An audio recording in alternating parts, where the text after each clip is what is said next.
Welcome to the American Songbook Association Sunday Session Series. This series is an ongoing fundraiser for our expanding education programs. The ASA reaches thousands of students across the country teaching jazz, musical theater, and the Great American Songbook in an effort to preserve and promote those timeless American musical legacies. This programming also benefits Cabaret Scenes, the official magazine of the American Songbook Association, devoted to covering live music in the United States and Europe. We hope you enjoyed today's episode of Sunday Sessions and that you'll consider a donation to the American Songbook Association. Every dollar helps us achieve our mission to keep this wonderful music playing. $65 gets you a one-year membership to the ASA and a year's subscription to Cabaret Scenes magazine. That's just one benefit of membership. See the banner at the bottom of your screen for details or go to www.americansongbookassociation.org for more information. And now the ASA and Cabaret Scenes are pleased to introduce your host, Carolyn Montgomery. Hello and welcome to this 11th episode of Sunday Sessions. I am thrilled about this one for a variety of reasons. One of them being, as some of you know, some of you don't, I am an avid reader. My friends know that I have a stack of books on my bedside table, and sometimes I have 2 or 3 of them going at one time. But during this very challenging time of the global pandemic, I found that reading at the end of the day is hard. It's hard for me to focus, and a lot of my friends have told me the same thing. And it's hard because sometimes reading is a wonderful way to get sleepy and to get a good night's rest. So I felt bad. I could not get into a book. I found myself scrolling the news, and that didn't help either. Until my very good friend gave me this. This is The Adventures of Spike the Wonder Dog.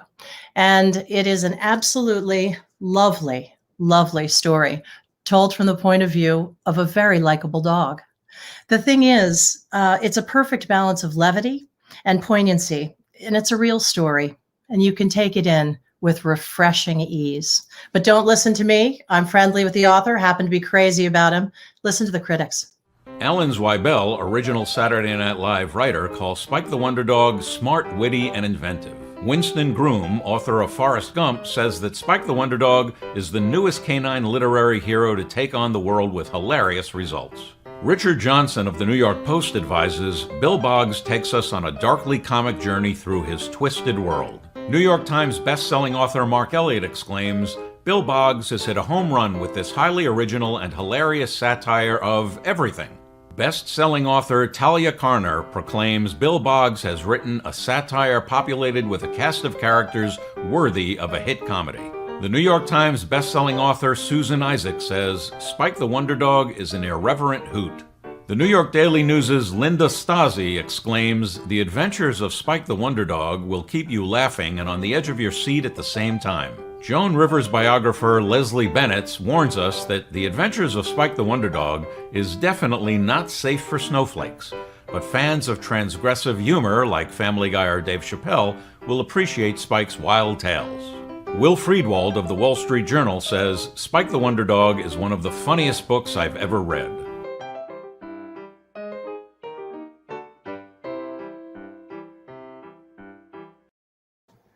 So if you want to do something really lovely for your friends that read this holiday season, get them a copy of Spike the Wonder Dog. Now, our next guest didn't know that I was going to play that whole clip, but I was thrilled to do it because I feel that strongly about you getting this book and reading it and having an absolutely pleasurable and relaxed holiday. So now I get to introduce a 4-time Emmy Award-winning television host and producer. He's written a novel. He is a professional speaker. He wrote a book called Got What It Takes, and it discusses the habits of highly, highly effective people, of which he is definitely one. We have a lot of students watching, and it is with pleasure that I introduce Bill Boggs. Oh, okay. Bill Boggs. I've been looking forward to this just because I like you and I love your work on Thank you. Thank you. Maybe we should start out singing. Well, we could, but then in the winter, when the snow comes to cover the ground. I didn't know you sang as well. For play, it's a whipped cream day. We wait for it the whole year round. Come on. I'm listening to you, my darling. This is Thank you. No, I've enjoyed your work on stage, and you were just kind to me, so thank you very much. You are most welcome. But now I have to add singer to this unbelievable list. It's crazy. But the thing is, the reason why it was so important for me to have you on here, Spike the Wonder Dog was just bonus round. That was a real surprise and a lovely surprise. Love the book. But the thing about you and your in this illustrious television career is that music has been a through line the entire time. That's right. And you can't really get to the heart of musicians and music unless you understand it. And so I want to start there. I want to start with your start. What were your early musical influences? How did you get into the music life that you live? Well, I think it all started with the Teddy Bears picnic. You know, go down in the woods today. That's right. Every bear, whoever was there. I was like 5 years old, dancing around. We'll gather there. Today's the day the Teddy Bears have. And wow, look what music was doing to me. Yeah. And I'm old enough that my parents gave me a radio when I was 4 or 5 years old. So music was pouring into my life over the radio, as well as comedy programs and drama programs like Mr. Keen, Tracer of Lost Purses and stuff. Mm-hmm. And I remember when I could just learning to print, listening to your hit parade. Right. How do you spell doggy? And each week, printing out the 10 songs and looking at what changed. So the teddy bears. I never had a teddy bear, by the way. Right. It was the tune. I never had a teddy bear. Were your parents musical? Did you have either parent musical, or did they encourage this? I think my parents were both musical in the way that I'm musical, meaning that they really appreciated and felt music. I went on and did a little singing. I never know what's going to come out when I start singing, but I have done a little. Right. And that has been some of the high points of my life. But my mother was a Bobby Soxer, right there, screaming for Frank Sinatra. Sure. My father loved big band music, and to their credit, when rock and roll, I came in 55, 56, Elvis Presley, Chuck Berry, Jerry Lee Lewis, Bill Haley in the Comets. My parents never decried the music. All right. Good for them. Yeah. So it wasn't like, oh, what is this? My father would say, I can't understand Little Richard. I said, I can't either, but it still sounds good. But I want to move to it. Yeah, I want to move to it. It gets me someplace inside. Yeah, my parents were absolutely big band all the way. And when I remember my mother defending herself and saying, oh no, I enjoy the Beatles. I like Fool on the Hill. And I thought, good for you, Mom. Okay. So your parents were better than mine. So listen, I do want to know too, how are you doing during this whole pandemic thing? What did it curtail for you? And first, I'm blessed. Unlike a lot of other people, I'm at a stage where I'm working from home as a writer. Right. We have enough savings that we're not waiting in line, to buy food. Right. So my beloved Jane Rothschild and I have been together for 10 years now. The Lady Jane. In Palm Beach, right on the beach. I mean, I could turn the camera around and you'd see a little forest and then the beach over there. So in April, we just decided we're going to stay here. Things were so terrible in New York, and Cuomo, punched it down, and then things got really bad here. So we're in Florida until we know for sure that it's safe to go back. We're in a bubble. I don't think we'll be back in East Hampton, Manhattan until April. Yeah, no, I think you're probably right, and I'm glad that but this book, I mean, first of all, I want to know something. Are you in the book? There's an avid swimmer. Are you a swimmer? Yes, my father was actually a professional, trained like. Yeah. So yeah, I like swimming. There's a big pool down there, and I try to swim 5 days a week if I in the morning if I can. Yeah. That's great. I was wondering about that because there was a lot of swimming mentioned in the book, and I thought, I bet Bill swims. That's how he keeps that fabulous figure. So, but Spike actually was released right in the middle of all of this. So how?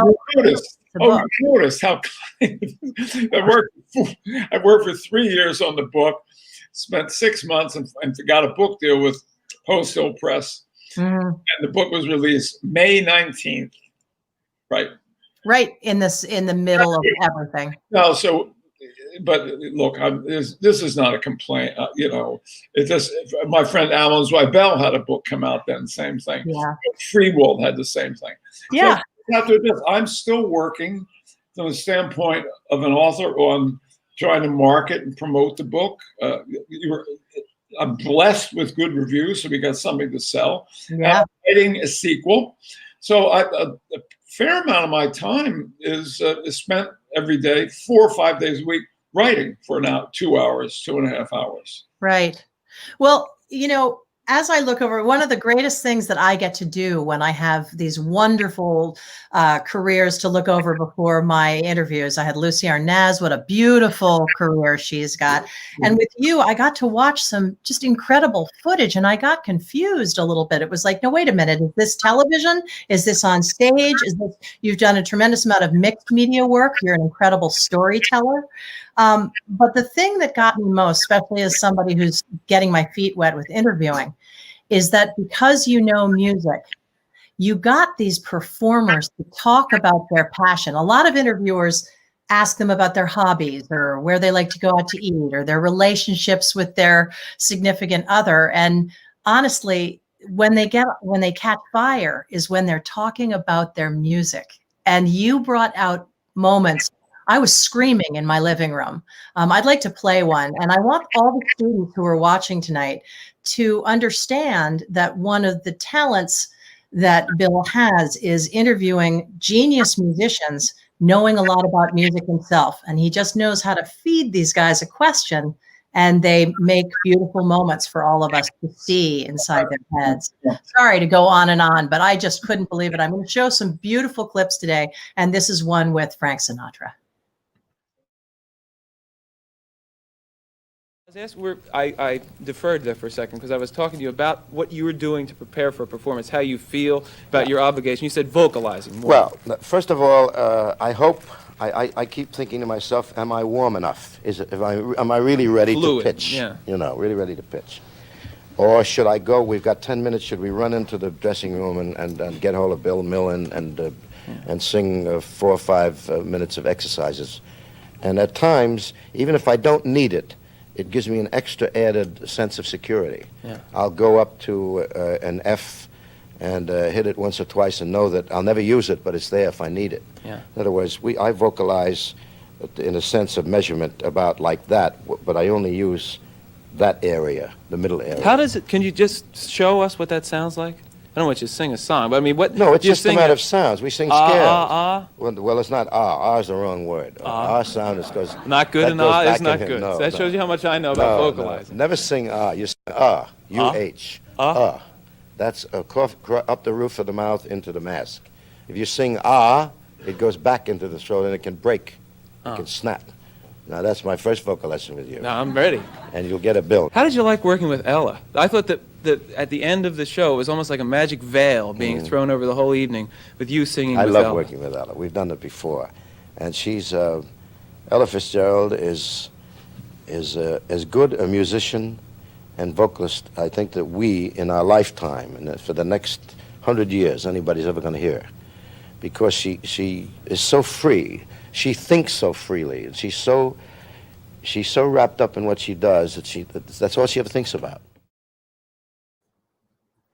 Well, that's Wonderful, so wonderful.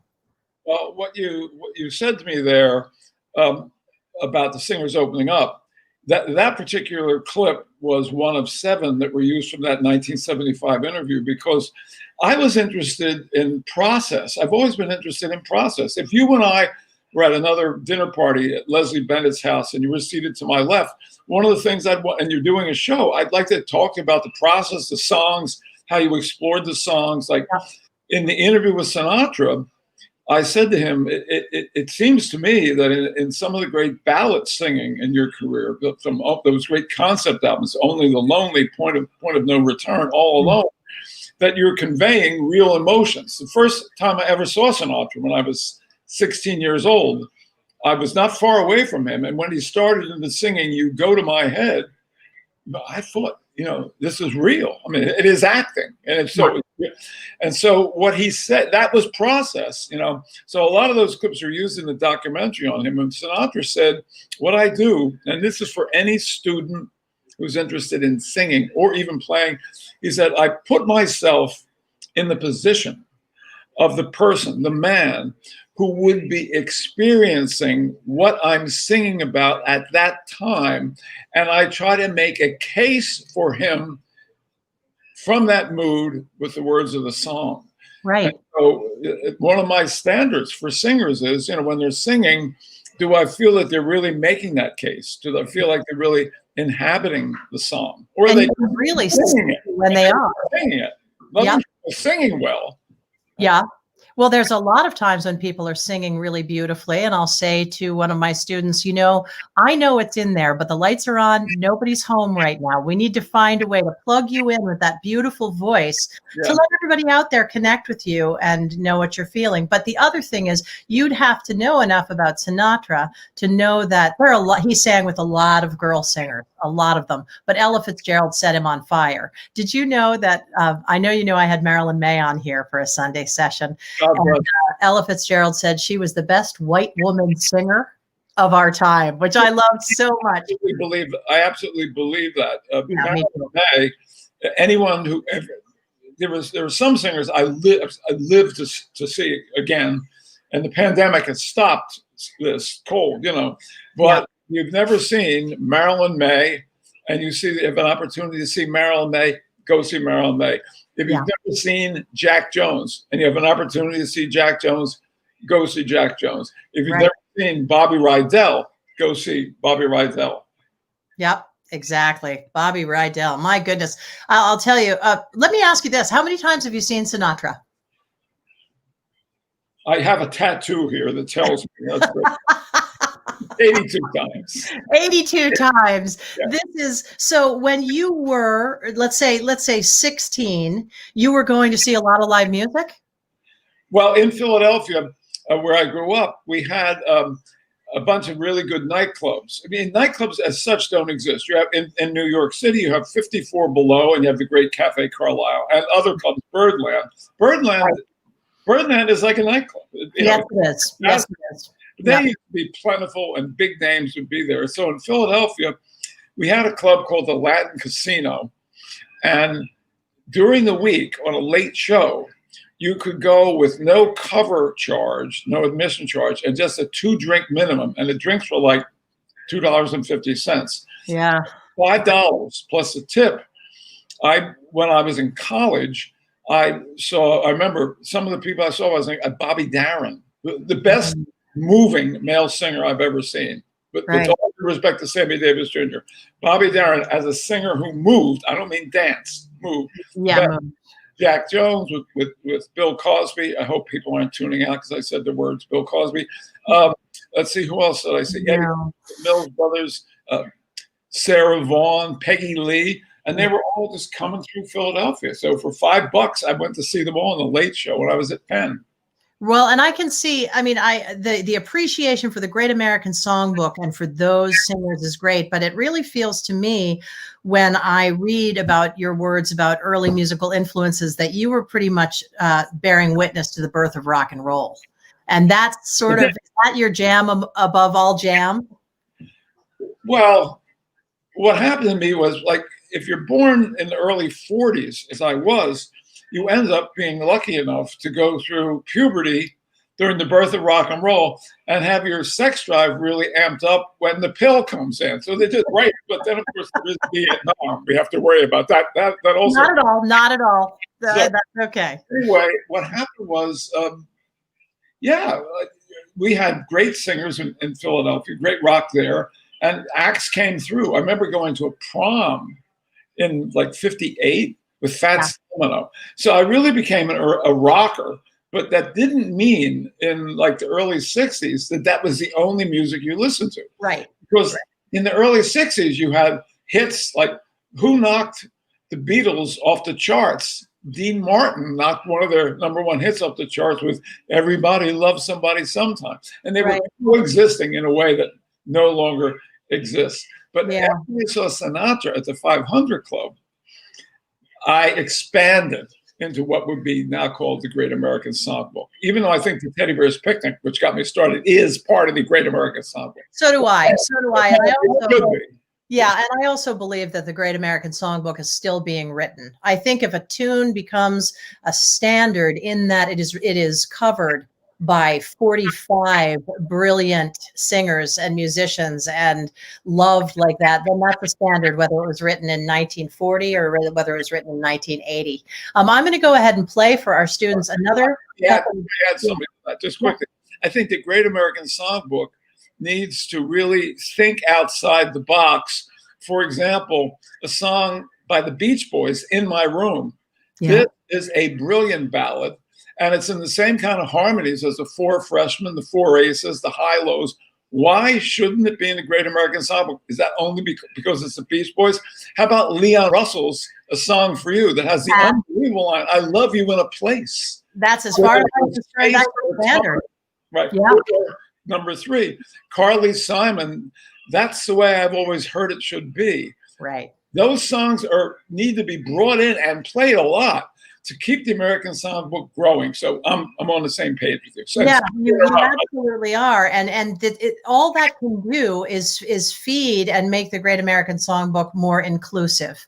Because if you have a group of people that's into, let's say, the Carole King, Joni Mitchell, some wonderful standards that they wrote, then they're also more likely in an organization like this to also hear some Cole Porter or 3 of the performers that you interview in this next clip, who, if the students that are watching this or anybody that's watching this doesn't know who Sammy Davis Jr., Dionne Warwick, and Marvin Hamlisch are, I suggest that you write it down and you take a look. These are clips from which Bill Boggs elicited some responses from these performers that are historic.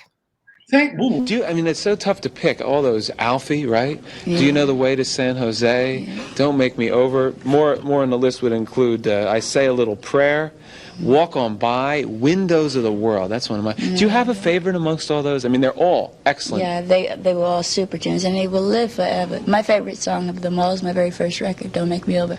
Why not? Why not? Yeah, why not? That's what I mean. Why not have that to be your favorite? That's true. I mean, it's the beginning, and I think that's basically the reason for it. But I think we all primarily said that at one time in our lives, that if you can't accept me for what I am, for the things that I did, just don't make me over. Hey, Sam, I always wondered something. When people say that to you, what and your friend Frank Sinatra's listening, what does he think? I don't know. There's a difference when people say it to you for personal their own personal reasons thing, but when someone has a sincerity, yeah, Mr. Richards has, and the audience does it without a cue card saying applaud, you know, that's I feel very proud of it. I don't really believe it, but I feel very proud of it because I don't believe in the greatest anything.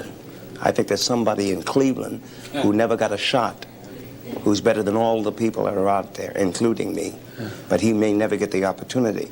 But I like the fact that people think of me not as the greatest, but as they think enough of me to give me their confidence. I think that's a wonderful response. What do you say to a parent or a grandparent about nurturing talent in a child? Well, I had a Jewish mother, did you? We had the same mother, it's amazing. Well, no one had to teach her how to nurture my talent. But I mean, that's a tough role of a parent because they need to be involved, they need to get in there, but then they got to step back a little bit. But it really is up to the parent to foster, what happens, because a kid does not want to go practice all the time, that's for sure. So I had good parents. They did notice that I had this musical interest, and they gave me lessons, but they also let me go out and play basketball and tennis. I was a competitive player, and I played video games and things like that. But I think what you said is so important, because one of the things that I feel badly about is, I'm telling you right now, there's a part of the population out there that are talented people, but the parents don't know it. And they, unfortunately, are left to fend for themselves and probably won't get into that world, because you do need a mentor. You need somebody to push it. Yeah. Because like you said, I mean, it was up to me. I mean, I was six and a half years old. I was playing, and if my mother didn't work it out so that the only way to get the tuna fish sandwich was to play.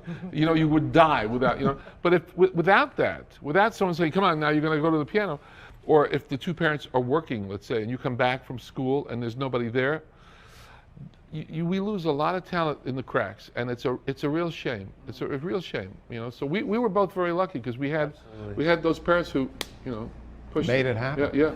Connecting, collaborating, enjoying music. This is Bill Boggs with Marvin Hammerstein and Joshua Bell from my generation. And it's okay to try this at home.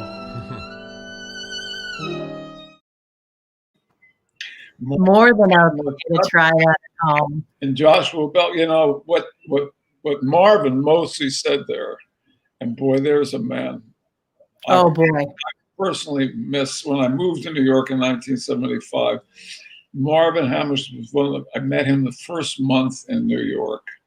And, you know, when he died, whatever it was, like 2011 or 12, I went to service at this giant synagogue. Carolyn, the stars who were there at the end, when they sang "What I Did for Love," really, tears running down my face. Wonderful moment. And what they just said really supports what you were trying to do with the American Songbook Association. So just take a moment.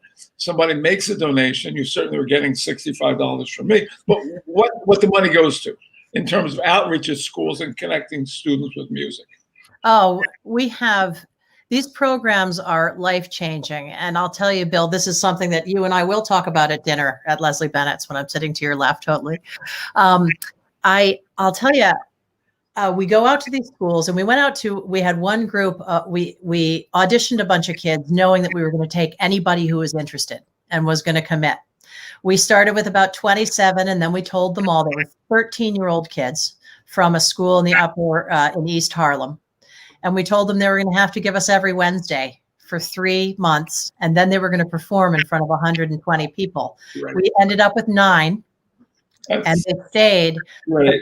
The kids did a Johnny Mercer program that it just broke your heart. They had never heard anything. And the best moment I had was when one of them said to me, Miss, I love that they called me Miss. I could pay for them to call me Miss. And she said, Miss, I went to a coffee shop and I heard this lady singing and I Shazammed her, which means it's an app where you can get the song right off of what's playing anywhere. It's a great app. And she said, and it was somebody named Rosemary Clooney. And she said, and so I told my mom, and she told her grandmother, her mother, and I went to my grandmother and I listened to records of Rosemary Clooney. And I thought, well, my work here is done. My work here is done. This is. I think you expose a child to something 3 times, it's with them for life, whether they want it or not. Right.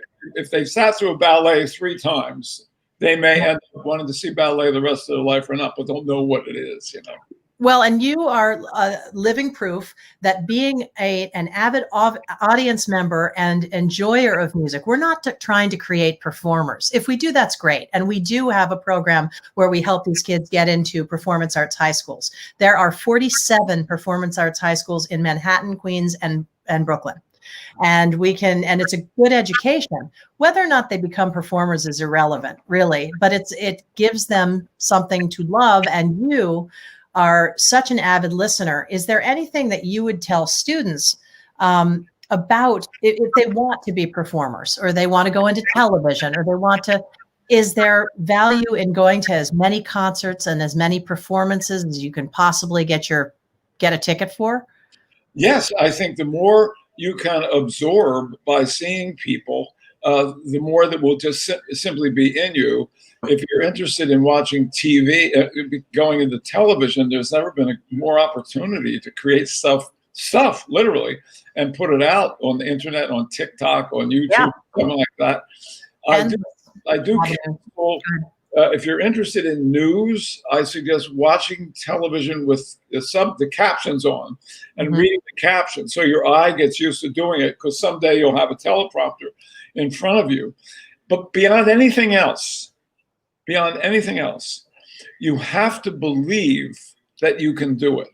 You can't think, well, I could never get up on stage, or I could never do what this guy has done, or Or no, you have to believe that you can do it, and you have to manifest that belief in your life. Now, you may not be wildly successful, and you may be, but the only way you're going to get a shot is to believe that you can get that shot and not to doubt yourself.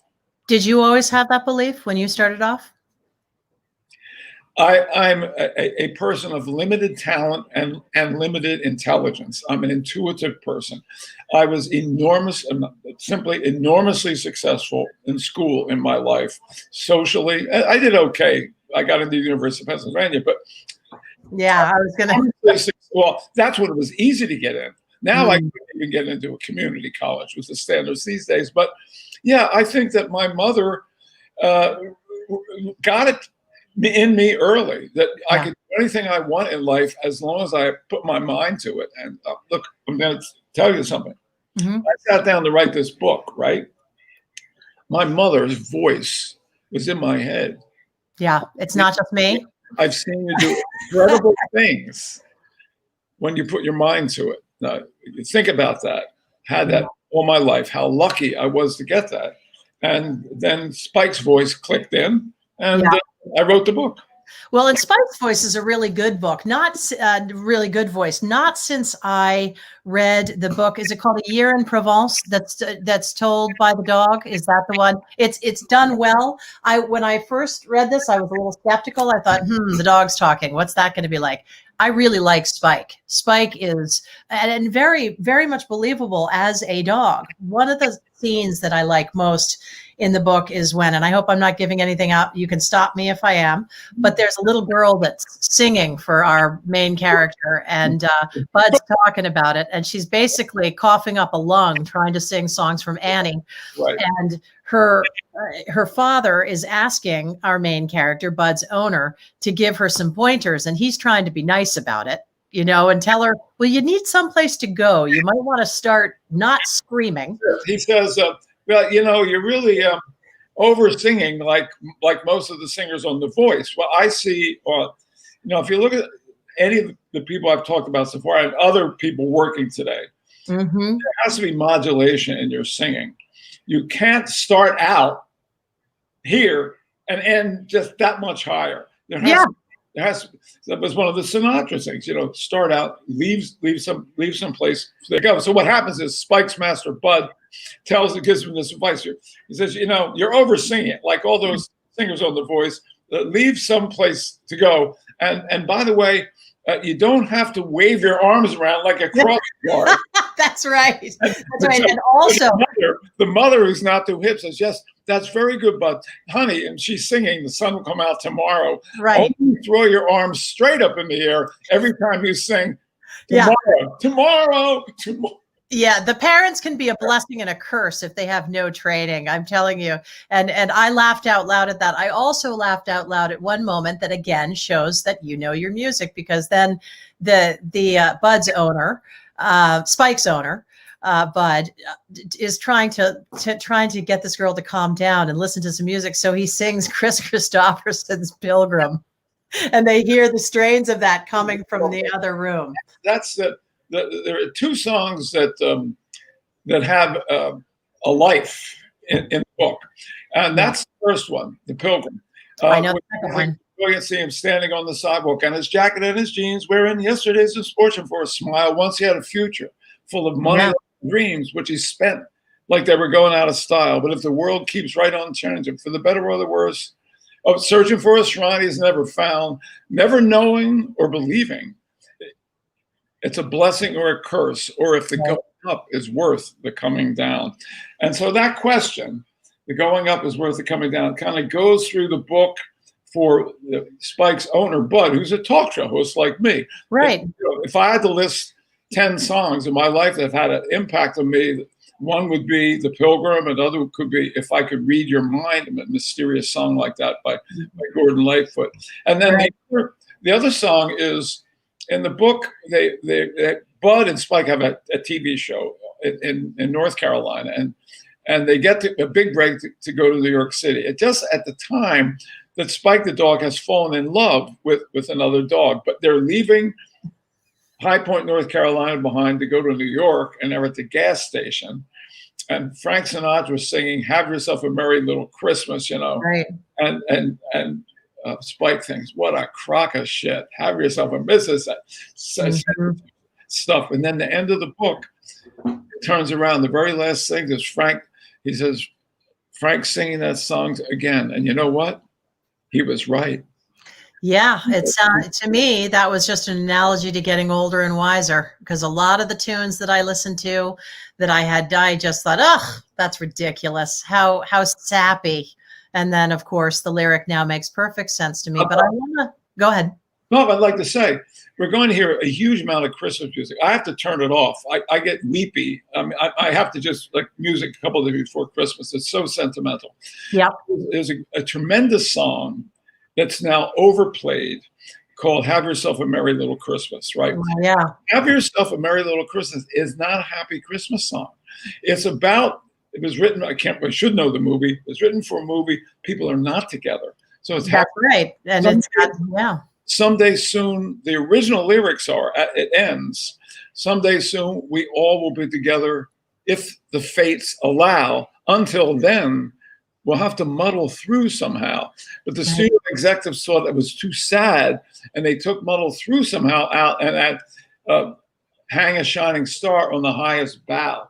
And there's only a couple recordings of it the way it should be, and it's never been more relevant than this year. Have Yourself. And it's Moody singing it, I think, originally. I mean, just beautifully. Yeah. But you know, your point about the Pilgrim lyric about the going up is worth the going down. I'd like to play a clip because you also caught Helen Reddy, who we lost this year, in an absolutely beautiful moment about making it and how long it takes to actually become successful. And your very gentle questioning made her sort of reconsider the fact that, why don't I play the clip? But you go first. Well, I'd like to say that I got into show business managing a comedy team, and we went to Chicago and put on the heart of the Second City, put on a satirical review that ran for 9 months. And Helen Reddy was the singer in that show, fresh off the boat from Australia with Jeff Wald right there and her little child. So I worked with Helen Reddy. She was great. Every night sang the same 3 songs, and she was really good for 9 months. So we each saw each other's careers go up, hers particularly with a big hit. So right. The relationship that that's the past that informs our relationship on the air. Interesting. And thank you for that, for that preamble, because that explains that. But also, I want people to pay particular attention to Helen Reddy talking about what inspired her to write that great hit. It's on Not All Sunshine and Roses, and this is a particularly poignant interview. Well, in reality, it didn't take that long. If you really look at it one way, right? It took, you came to the United States in 67 or 68. 66. 66. Yeah. And by 72, you were on your way. But 6 years, Helen, it's not that bad. But I figured, you've got to remember, it took me 8 years to get to America. I mean, 8 years of actively planning a way to get to the United States. And I thought once I got here, that was it. I thought that the hard part was going to be getting here. I didn't realize that once I got here, I was in the basement, so to speak, and I still had to make the trip upstairs. Talk about being in the basement for a second. One time I saw you in Tennessee, and we were talking about the phenomenon of the I Am Woman record. You told me something I'd like you to repeat for people here. I don't know if you've said this much on shows or not, but it's worth repeating if you have. And that is the mood that you were in, the view of your life when you wrote the song I Am Woman, which is a colossal hit of the decade or of the century, a big, big hit. Tell us about that.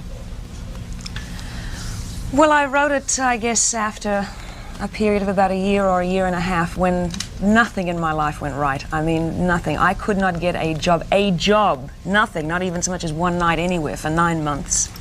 Plus, Jeff was very doing very demoralizing well. to the ego. It is very. If you haven't been out of work for a long period of time, you don't know how it eats away at your inside. So my ego was just way down there, and I decided to go back to school. And I spent about a year taking courses at UCLA. What were you studying? Just everything that had ever interested me. What were you just kind of displacing frustration? I wanted a short-term goal. I wanted to build up my ego, and I knew that I was going to have to do it all by myself. And I wanted a short-term goal, something that I could say, well, yes, in 6 weeks, if I want to, I can achieve this. And I really wanted to have good grades. I wanted to see an A on my report card. I just wanted somebody to pat me on the head and say, good girl. And so that was a very important year to me. I really got a lot of my confidence back. And it was at that point that I started writing I Am Woman, because I realized that I'd come through a lot, and I wanted to share that experience with others. So it came out of a very, very low point. Yes. Right. So interesting. Yeah, It's incredible. If you're just joining us right now, I'm Carolyn Montgomery here with the American Songbook Association with our esteemed guest, Bill Boggs. Go ahead. I had a lot of confidence that she would become a successful person. She was extremely driven. Obviously, from Australia to America. Just wonderful to see that. Thank you. And and she came here with absolutely nothing and a child. Yeah. So she really, I mean, talk about courage. Now, since you wrote this really critically acclaimed book, Got What It Takes, I'm curious, and if you can't distill it down to one, I'm not going to hold you to this question, but is there a particular trait or habit that you thought was essential for to be a highly effective person? I'm curious. I think belief in yourself is crucial. I'm getting back to what I just said with manifesting a dream. In the book, I think I indicated that Frank Sinatra said to me, you're very powerful, provided you know how powerful you are. And then I added and apply that every day. Yeah. Self-belief, if you're a student watching and you feel that there's something in your life that has damaged your self-confidence, repair that like it's a wound, like it's a cut on your hand. It can be repaired. It's not inevitable that it will always be a wound. Wounds can be repaired. Bones that are broken can come back strong. That is incredible advice for anyone who is trying to achieve anything, to go back and repair those wounds. Wow, that just took my breath away. So if you want to see more of these clips, Bill's had a really, really long television career, and from also not just his midday show. He had Corner Table, where he worked for the Food Network and did fascinating interviews. He had Voices of Our Time, which is all tape. You can go to Bill Boggs TV on YouTube and subscribe and spend a Sunday afternoon or whatever the hell time you want to do it, and really learn from the master about music and about interviewing. I want to ask you about Voices of Our Time, because this show went on for a long time. It was hugely critically acclaimed. It was off Broadway, and it was mixed media, you telling stories and showing clips, right? Much like we're doing today. The Voice of Our Time is a show that I've done in East Hampton. I've done it down here in Florida. I'm in Palm Beach, Florida right now. And essentially, it's what this show is in a way. It's talking about some of the singers with whom I've had the privilege to meet, see perform, and interview, showing clips from the interview and a little bit of clip of their performing at the peak of their power, with the subtext being was there one universal thing that helped them? And in all cases of Voice of Our Time, you have Little Richard, James Brown, Barry Manilow, and the clips you've already seen with Sammy Davis Jr., Frank Sinatra. There was somebody standing behind that person, helping them. Even James Brown, who came from the poorest county in the poorest state in the Union. Yeah, there were people who helped him. With Louis Armstrong, for example. I'm just getting a note here. With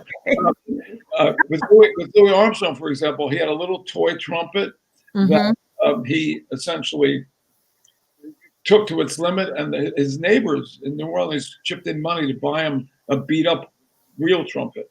Yeah, one standing behind them and belief in their intrinsic belief in their God-given talent. Yeah, and everybody needs that person. It doesn't have to be a parent, but also there is a difference between manifesting your dreams and believing in yourself and having an enormous ego. I mean, Sammy Davis Jr. says right there, no, I don't think I'm the greatest. It feels good to have somebody say that. But the truth is, there may be some guy in Cleveland that's way better than me. and he's never going to get seen. Watch him now. Sammy wants you to start working. Yeah, exactly. Where are you, dude? I want to help you out because people helped me out, and it just keeps rolling. Will you tell me a little bit also about Corner Table? That to me is fascinating. I mean, tell me about what Corner Table was as a show. Well, I left it working for WNBC as the anchor of Weekend Today in New York, and then going on to Live at 5. And I made a commitment to go to the launch of the Food Network. So I was involved in the Food Network the first night it launched with Reese Schoenfeld and the people from Rhode Island who believed in the concept of food as entertainment. People really thought I was nuts, but I always believed in the concept of food as entertainment. And on doing midday, I did once a week, we did a thing called the Round Table, where we had guests for 90 minutes sitting around the table, catered by a restaurant in New York. And then when I was on Channel 4, I did the same thing, but like in 3-minute segments, and called it Bill Boggs Corner Table. Right. So the Food Network, after the first couple of years, they wanted to do something that wasn't just Emerald or David Rosengarten or Sarah Moulton standing behind a table. And I thought, well, interviewing people while eating at the same time, that lofty notion is the only original thought I've had in the history of my career. Oh, no. If you look at the greats, RCA, Sarnoff, Late Night, Johnny Carson, News, Edward R. Murrow, and come down, down, down. Somewhere underneath, my mother, the car, interviewing people and eating at the same time. That is hilarious. No, it's true. Yeah, no. I'm sure that it is. Truth is stranger than fiction. That show was celebrities. The thought I had was, okay, so all celebrities have a favorite restaurant. We'll get them. I'll sit down with them in their favorite restaurant, interview them while we have lunch, and we'll see the chef do a demo. This was the biggest scam in the history of my career once it got rolling, because the Food Network was paying me really good money to go to the greatest restaurants in America with big name celebrities, sit down, eat for free, and be on television. And do what you do anyway. Being on television by that time was just like breathing air for you. You'd have lunch with Sophia Loren. That's all I'm going to say. Well, look, that's worth the price. How long did that show run? For many, many years. 8 years in the Food Network. Yeah. There's a lot of clips of that on the on Bill Boggs TV. On Bill Boggs TV, and you got to watch them. There's one with Sarah Moulton that's very good too. Lots of good chef-driven interviews. I've got a fly buzzing around here, and I feel like I'm playing Mike Pence. Will you tell me if one lands on my head? Okay. I do want to play one clip, and I only want to do this. It's very short, but this is one of the great moments too. It's actually Mary Martin, Lillian Gish, and Helen. This clip. I have no segue for it. It's just so perfect that I thought to myself, and I could hear you in the background just laughing, thinking, oh my God, this is so brilliant. Okay, so we have Mary Martin telling a story because it includes a real story about Sophie Tucker. And that's about as American music as you get. I've never seen it. May I tell something that maybe you don't know and I've never told anyone else, and maybe you didn't mean it, but she made her first hit in New York on My Heart Belongs to Daddy. Mm-hmm. I was in the audience, and she came out with a little short fur coat, and to give the impression, the company or the producer wanted to give the impression, I think, that she didn't have anything under it. And she sang this song with a double entendre, the double meaning, but not their meaning. When she said, my heart belongs to Daddy, she looked up as if it were God. Oh, I know. It's her spiritual strength. The thing we've lost in America. Oh, Did you mean it, darling? I would love to say that this was. No, there's a great story that comes with this. This was the truth, because I do mean it. But the actual thing that happened was that blessed Sophie Tucker, who became my mother, because you see, I'd never been on the stage. I had never seen a show. I was in the show for 3 months before I had ever seen a show. This didn't mean that I didn't work in a lot of bars and things out in California, but I was never on the stage, so Sophie knew this. And she came up to me in rehearsal, and they'd been in rehearsal for 3 weeks, and I only had 10 days, and said, "Do you know what you're singing about, kid?" And I said, "Yes." She said, "Do you know you're not singing about your daddy?" I said, "Yes, I know it's not my daddy. It's somebody who takes care of me." And she said, "Well, it's a naughty song." And she said, "When you sing a naughty song," and you know, she could really sing naughty songs. Sophie Tucker. She was the great naughty song singer of all time. But she said, with you sing to the audience on the lines like "My Fine Finn and Hattie," but when you get to the punchline, you put your hands like this and look straight up to God and sing, "But my heart belongs to Daddy." She told me this, and I sang it that way for the rest of my life and learned one of the great lessons from her. But the funny part is, there were things I didn't know what on earth I was As singing you were actually about singing the song? because I didn't know what Finn and Hattie was. You now know, right? Well, I found out it was a fish. Isn't it? Yeah, I think. We have to take a break for commercial. We'll continue right after this. For breakfast, and it's good.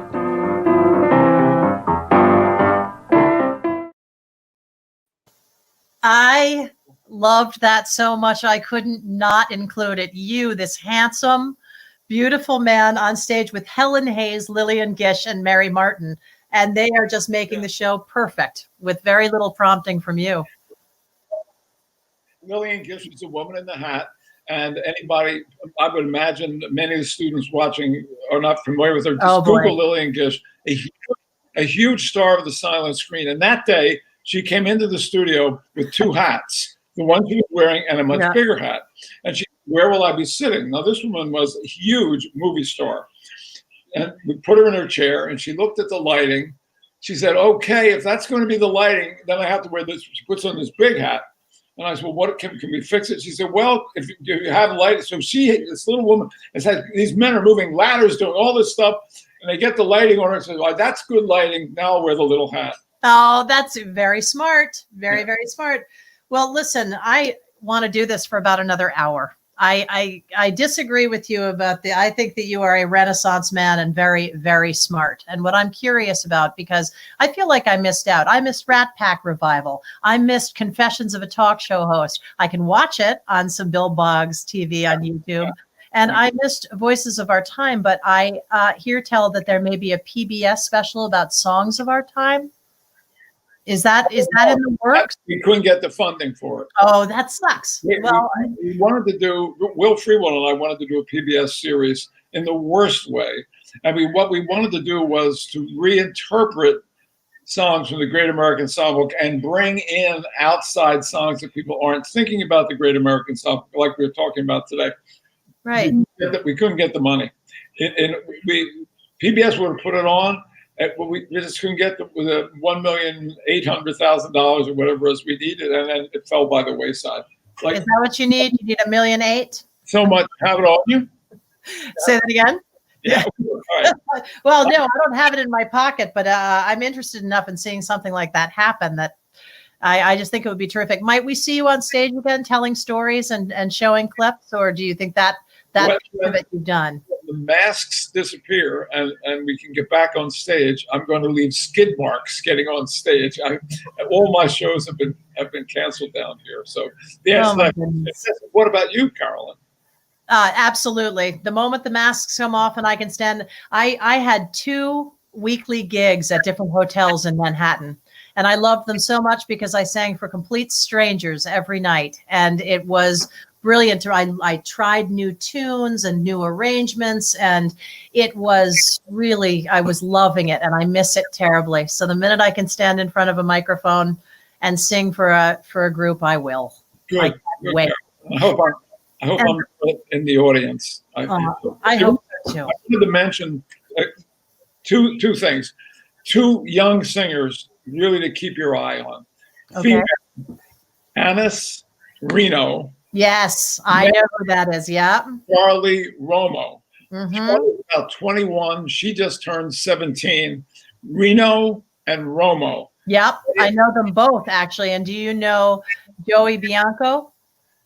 I know the name. I have not seen. Oh, check her out. She's absolutely fabulous. There are some young singers that are coming up.